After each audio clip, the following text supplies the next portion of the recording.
Hello, and welcome to a new edition of H.E.L Express with your host, Dr. Mario Torres Rodrigo.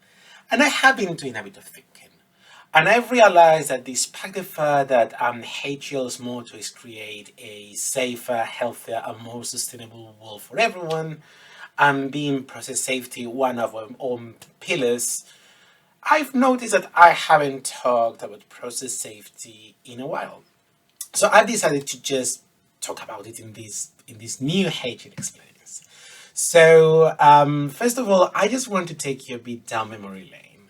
Some years ago, sadly, we had a number of industrial processes gone wrong and generating some accidents, such as Seveso in Italy in the 70s, Bhopal in India in the 80s, and more recently Toulouse.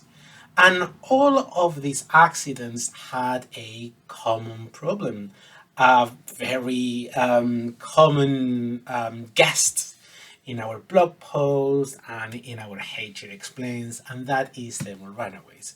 I am not going to enter into detail about thermal runaways again. You can go back to some of our videos and blog posts to look into it. But just as a refresher, a thermal runaway is a process in which a chemical reaction that is exothermic releases heat. This heat accumulates, increasing the temperature, increasing the speed rate at which the reaction happens, and this feedback loop ends up in a massive accumulation of heat, potential explosions, so quite problematic in all fairness. The million-dollar question is, how can we avoid this situation?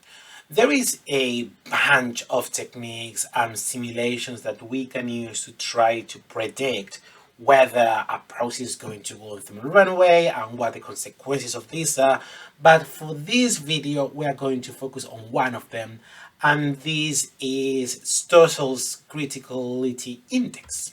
This framework, created by Francis Stoessel in the early noughties, contains four main parameters, four temperatures, and the relationship between them, which one is higher than the other ones, is going to determine how hazardous or how dangerous a process is. So let's have a look into them. And the first one that we're going to discuss is the process temperature. So this is the temperature at our chemical process is happening at ideal conditions, so without any kind of coating failure. And then the second one is the MTSR, or the maximum temperature of synthesis reaction. This temperature is a combination of two factors. The first one is the temperature at which our reaction is happening, and then the second one is the adiabatic heat accumulation. So let's assume that we have dumped all our reagents into the reactor, and because of the nature of the reaction, is going to accumulate heat. If we don't have any heat loss to the environment, so if there is no cooling, then the temperature that is going to increase, that heat accumulated, is what is going to determine this MTSR. The third one is the TD24, and this is the initial temperature for an adiabatic process, so without heat loss, where the time to maximum rate is 24 hours. And finally, the last temperature is the maximum temperature for technical reasons. So there is a number of potential things that are going to determine this temperature. So if we are talking about liquids, for example, is going to be the boiling temperature for the liquid. So if we have a boiling temperature, then our reaction is going to have a natural stop there, preventing us from going further up, at least for a certain time. Other option, for example, in the case of a pressurized system, is the maximum temperature that we can reach with this pressure. So with these four temperatures and the relationships, we are going to have a total of 5 different cases for criticality index. The first one is a safe reaction. In this case, both the maximum temperature and the maximum temperature synthesis reaction are under the TD24. So we are going to have natural barriers that are going to prevent us reaching this TD24, where things are going to start accelerating and potentially ending up in a thermal runaway. The second one is a limited risk of thermal runaway, and this happens when the MTSR is less than the TD24. However, in this case, the MTT is lower than the TD24, so it doesn't act as a natural barrier. However, we still have a barrier that is going to prevent us from going into this thermal runaway. These two first cases are the ones that are considered safe. Then the third one is going to be risk of thermal runaway due to cooling failure. And this happens when the MTSR is higher than the TD24. However, we still have some barriers. So for example, the maximum temperature of the process is going to be there, preventing us reaching the TD24. However, if there is any kind of cooling failure, everything evaporates, for example, we can reach this TD24. And then the case 4 is the thermal runaway possible under normal conditions. And in this case, the MTSR is higher than the TD24.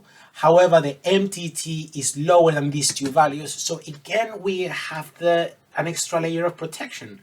And this case 3 and case 4 are considered potentially dangerous, so we have to put certain measures in place to prevent the thermal runaway. And then we have the 5th case, and this is the immediate risk of thermal runaway.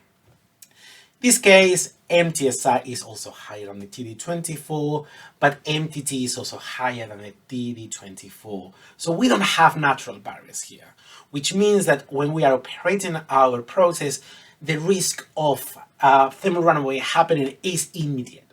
So in this case, in case 5, we really need to replan how we want to organize our process to prevent these accidents happening. Stoessel's criticality index has been around for the last 15 years now, and it's become such a powerful tool to design safer processes, especially under the current situation in which our industries require to produce more, but they need to do it safely. So Stoessel's criticality index gives a systematic approach at the time of elaborate risk assessments in order to create these safer processes.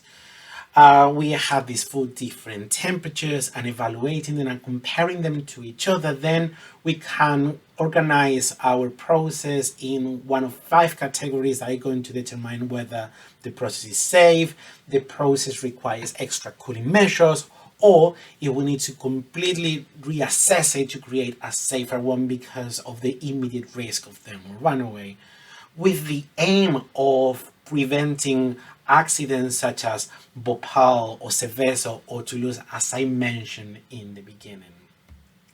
Also, Stoessel's criticality index gives us a proactive approach to safety, making it possible to design safer processes in a society in which we are moving towards safer, but also towards more sustainable processes. And I think that is all from me. My name is Dr. Mario Torres Rodrigo, and if you have any comments, if you have any questions, please reach to us and talk to us. Thank you very much.